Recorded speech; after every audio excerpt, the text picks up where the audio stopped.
Hello everyone. అయితే important supreme court judgements గురించి మనం చూసాం కదండి.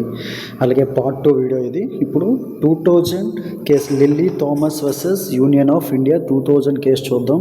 Lily Thomas versus union of India. Here the supreme court held that second marriage of a Hindu man without divorcing the first wife even if the man had converted to Islam is void unless the first marriage had been dissolved according to Hindu marriage act. ఈ lily Thomas versus of union of India 2000 వచ్చి supreme court ఏం చెప్తుందంటే, మన Hindu marriage act ప్రకారం Hindu man అనేవాడు first marriage అయిన తర్వాత divorce అవ్వకపోతే సెకండ్ మ్యారేజ్ చేసుకోవడానికి వీల్ అనేది లేదండి. ఫస్ట్ వైఫ్తో డైవర్స్ అయిన తర్వాత he was allowed to marry second women అనమాట. అర్థమవుతుందా? అది ఈ lily Thomas versus union of India కేసులో సుప్రీంకోర్టు ఇచ్చిన జడ్జిమెంట్ అనమాట. Even he is be a Hindu and then he converted to the Islam అయినప్పటికీ కూడా ఫస్ట్ హిందూ మ్యారేజ్ యాక్ట్ ప్రకారమే ఫస్ట్ వైఫ్కి డైవర్స్ ఇచ్చిన తర్వాత అతను సెకండ్ మ్యారేజ్ అనేది చేసుకోవాలండి. అర్థమవుతుందా? ఇదే 2000 lily Thomas versus union of India. అలాగే ఇప్పుడు 2007 చూడండి. 2007 IR కోహిలు and state of Tamil Nadu. This judgment said that even though a law is listed in the 9th schedule, it can still be scrutinized and challenged in court. The judgment said that even though a law is listed in the 9th schedule, it can still be scrutinized and challenged in court అన్నమాట. అర్థమవుతుందా? అలాగే 2011 paedophilia case. The supreme court reinstated a 6-year rigorous imprisonment sentence for 2 UK nationals previously acquitted by the Bombay High Court in a pedophilia case, emphasizing that child sexual abuse is a heinous crime. అంటే ఈ పెడోఫీలియా case అనేది రిగ్రెస్గా 6 years imprisonment అండి. 2 UK nationals అంటే United kingdoms చెందిన వ్యక్తులకి ఈ Bombay high court అనేది 6 years రిగ్రెస్ imprisonment అనేది పనిష్మెంట్ ఇచ్చింది. ఎందుకంటే వాళ్ళు చైల్డ్ని సెక్సువల్ అబ్యూస్ చేశారనమాట. అందుకు అర్థమవుతుందా? అదే 2011 రిలేటెడ్ కేసు వచ్చేదంటే పెడోఫీలియా కేసు అనమాట. అలాగే 2011 వచ్చి అరుణా సాన్ బాగ్ కేసు అనమాట. ఏంటంటే the supreme court ruled that individuals have right to die with dignity permitting passive euthanasia under specific guidelines. This reform was prompted by Aruna Shanbaug tragic case where she remained in a vegetative state for 42 years. Passive euthanasia right to die with dignity అని చెప్పేది ఇది very very important అండి. అరుణా షాన్ బాగ్ case అనమాట. అంటే euthanasia అంటే ఏంటంటే right to die with dignity permitting pass. Euthanasia అంటే ఏంటంటే చాలామందికి యుథనేషియా అంటే ఏంటంటే మీనింగ్ రీసెంట్గా కూడా యుథనేషియా అనేది జరిగింది. అంటే చాలామంది కొంతమంది నొప్పిని అంటే వాళ్ళకంటూ ఒక డిసీజ్ వచ్చిన తర్వాత హెల్త్ కండిషన్ అనేది చాలా వరస్ట్గా ఉంటే వాళ్ళు బతుకుతారు. కాకపోతే ఏమవుతుంది, చాలా పెయిన్ ఉంటుందన్నమాట. అర్థమవుతుందా? ఆ పెయిన్ భరించుతూ బతకాలన్నమాట. అప్పుడు వాళ్ళు ఏంటంటే సుప్రీంకోర్టు నుంచి ఒక పర్మిషన్ తీసుకొస్తారు. అంటే యుథనేషియా అంటే మేము అంటే ఏదైనా చనిపోవడానికి అనమాట. ఓకేనా? దాన్ని యుథనేషియా అంటారు. ఆ యుథనేషియా గురించి చెప్పే కేసు ఏంటంటే ఈ అరుణా షాన్ బాను కేసు 42 years అనమాట. ఆమె సఫర్ అయింది. ఫైనల్గా పాస్ యుథనేషియా అనేది ఆమెకి ఇచ్చారనమాట. So right to die with dignity అనేది రీసెంట్లో కూడా యుథనేషియా కేసు ఒకటి జరిగిందండి. అర్థమైందా? అరుణా షాన్ బాగ్ కేసు అనమాట. ఇది వెరీ వెరీ ఇంపార్టెంట్. అలాగే 2014 national legal services authority and union of India this case resulted in recognition of transgender person as a third gender. The supreme court also instructed the government to treat them as minorities and expand the reservations in education, jobs etcetera. అంటే ఏంటి? National legal services authority versus union of India case ఏంటంటే 2014 regarding transgender గురించి అండి. అంటే ఏంటి? Result in transgender కూడా ఒక third జెండర్గా వాళ్ళని రికగ్నైజ్ చేయాలి. అంటే ఏంటి? మనకి ఇప్పుడు మేలు ఫీమేల్ ఎలాగైతే ఉన్నారో అలాగే ఈ థర్డ్ జెండర్ ఏంటంటే ఈ ట్రాన్స్జెండర్ని కూడా రికగ్నైజ్ చేయాలని చెప్పి సుప్రీంకోర్టు ఇన్స్ట్రక్టెడ్ దట్ గవర్నమెంట్కి ఇన్స్ట్రక్షన్ ఏమని ఇచ్చిందంటే వాళ్ళకు కూడా ఒక మైనారిటీస్గా ట్రీట్ చేసి వాళ్ళకు ఒక జాబ్ ఆపర్చునిటీస్ ఇవన్నీ కూడా క్రియేట్ చేయాలి. మీరు కూడా వాళ్ళకి జాబ్ ఆపర్చునిటీస్ ఇవన్నీ కూడా క్రియేట్ చేయాలి. దాని గురించి చెప్పే కేసే national legal services authority and union of India. Next 2014 అండి, Nirbhaya rape case brought several anomalies in the legal system to light and led to significant changes. The Criminal Amendment Act 2013 Anti-Rape Act introduced new offences like stalking, attacks, voyeurism under definition of rape. The minimum sentence for rape was increased, especially in cases leading to death or vegetative state of the victim. Additionally, the Juvenile Justice Act 2015 amended the age being tried as an adult for violent crimes in rapes from 18 to 16 years, addressing the issue of juvenile offenders. అంటే ఇది కూడా very very important అండి. ఈ Nirbhaya rape తర్వాత so many changes are occurred in India అనమాట. అంటే ఏంటి, ఇదో మీకు ఆల్రెడీ చెప్పాను. ఈ నిర్భయ కేసు తర్వాత, ఈ రేప్ కేసు తర్వాత సో మెనీ చేంజెస్ అనమాట.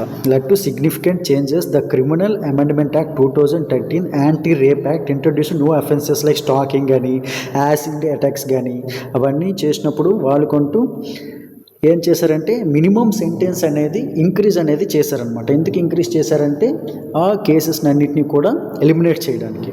అర్థమవుతుందా? అలాగే ఎడిషనలీ ద జూవెనైల్ జస్టిస్ యాక్ట్ 2000, ఇది కూడా వెరీ ఇంపార్టెంట్ అండి. Juvenile justice act 2015 amended the age for being tried as an adult for violent crimes like rape from 18 to 16 years. అంటే ఆ చట్టం తీసుకొచ్చి ఇంతకుముందు జువెనైల్ అడల్ట్ అనేది వైలెంట్ క్రైమ్స్ ఇన్ రేప్ అంటే 18 years ఉండేది. ఇప్పుడు దాన్ని ఏం చేశారంటే 16 yearsకి రెడ్యూస్ చేశారనమాట. అర్థమవుతుందా? 16 years reduce, addressing the issue of juvenile offenders violent crimes like rape అనమాట. అంటే ఇంతకుముందు 18 years ఉండేది, దాన్ని ఇప్పుడు 16గా చేశారనమాట ఈ నిర్భయ కేస్. అలాగే నెక్స్ట్ వచ్చి 2030 Delhi Thomas versus union of India. The court ruled that sitting member of parliament or state legislature convicted under section 8 clause 1 clause 2 or clause 3 would be disqualified from membership.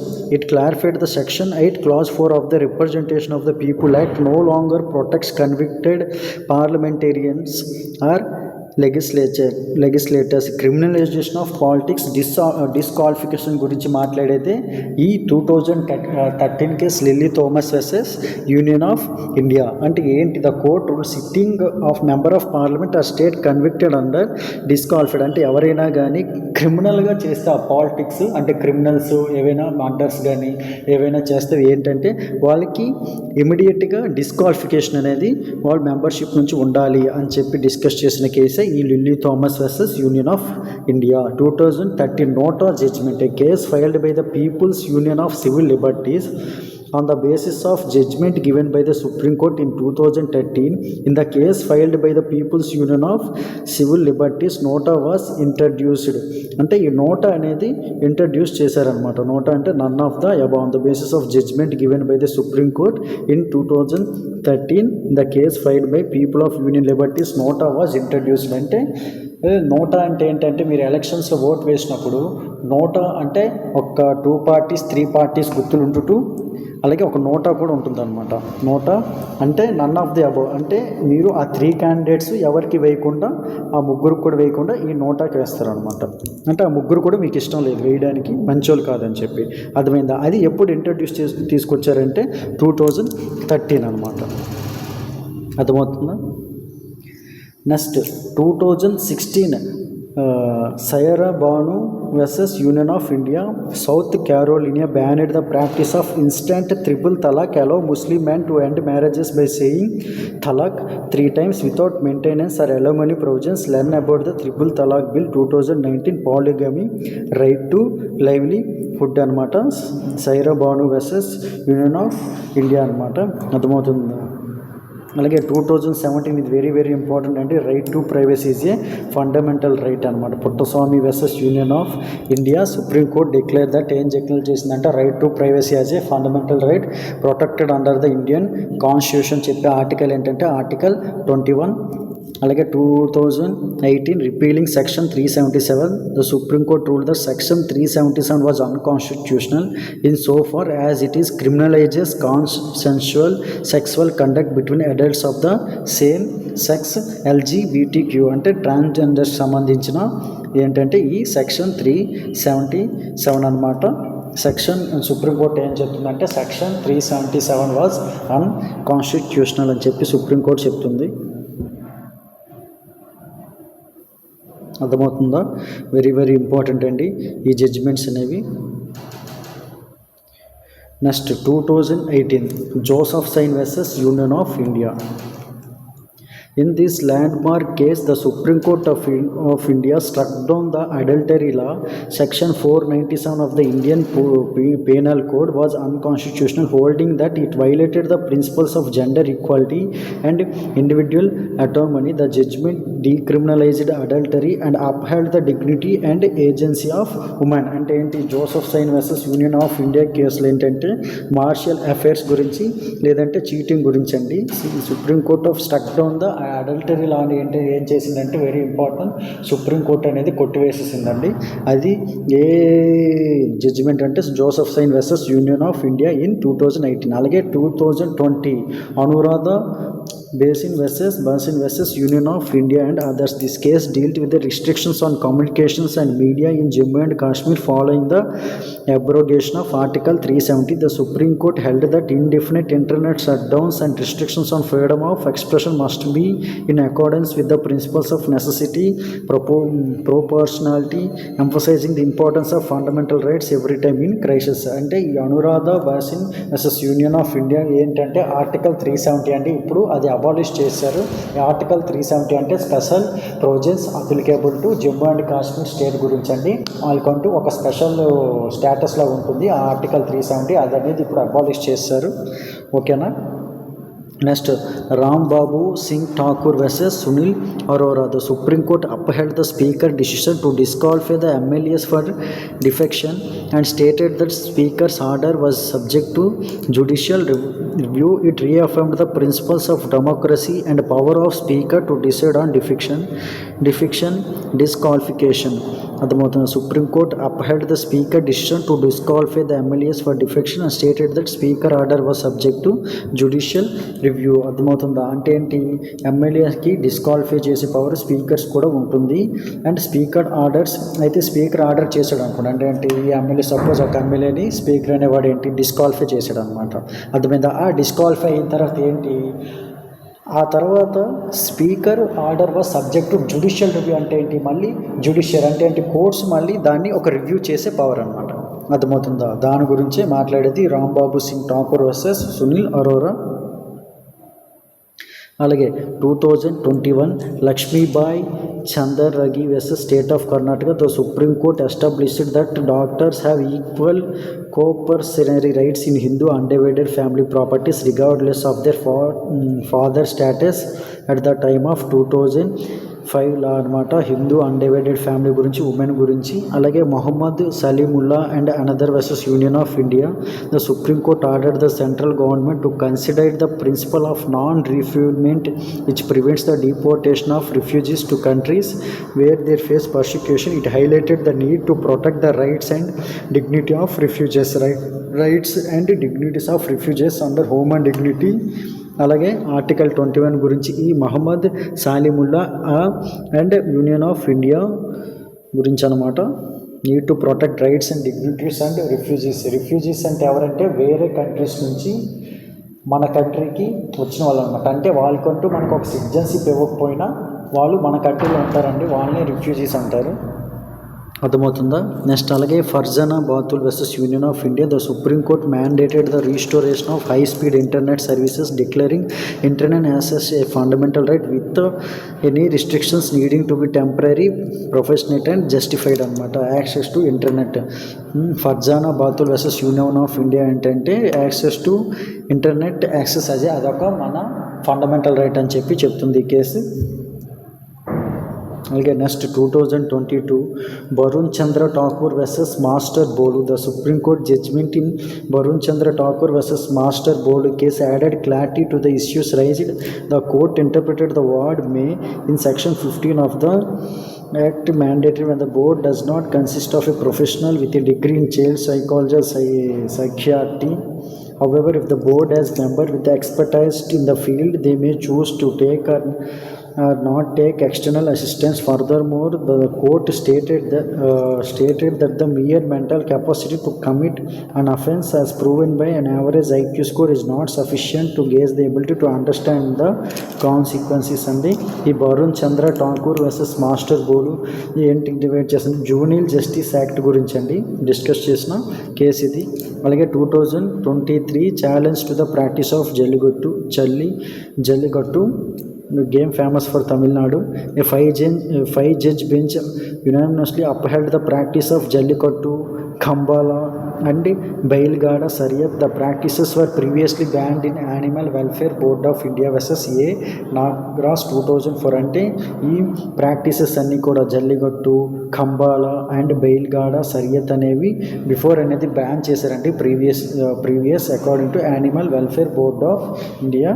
Additionally the refused to disrupt the Tamil Nadu government recognition of Jallikattu as a cultural practice. Lastly, they avoided extending fundamental rights to animals as they did not want to venture into judicial adventurism Jallikattu గురించి అండి. Article 2023లో జరిగిన కేసు. Present అయితే జల్లికట్టుకు permission ఇచ్చారు. So Jallikattu game tradition అనేది old tradition అనేది తమిళనాడు ఇప్పుడు ప్రాక్టీస్ చేస్తున్నారు, అవుతుంది గేమ్ అనేది. అలాగే 2023 grant divorce under article 140. According to the bench, article 140 allows the Supreme Court to waive off the waiting period if the marriage is irretrievably broken down to ensure complete justice. However, the court cautioned that powers under Article 142 should be upheld only under special circumstances. అలాగే article 2023 same sex marriage with the Supreme Court has refused to accord legal sanction to same sexual marriage and also declined to grant constitutional protection to civil unions and adoption rights for queer couples. Also stated that only parliament and state legislature can validate. అంటే ఏంటి, supreme court అనేది same sex marriage అంటే ఏంటంటే transgender, same sex అంటే male marriage, అలాగే female marriage అనమాట. Supreme court అనేది అది రిఫ్యూజ్ చేసింది అనమాట. ఓకేనా, సేమ్ సెక్స్ మ్యారేజ్ని. ఓకేనా, ఓకే, థ్యాంక్ యూ.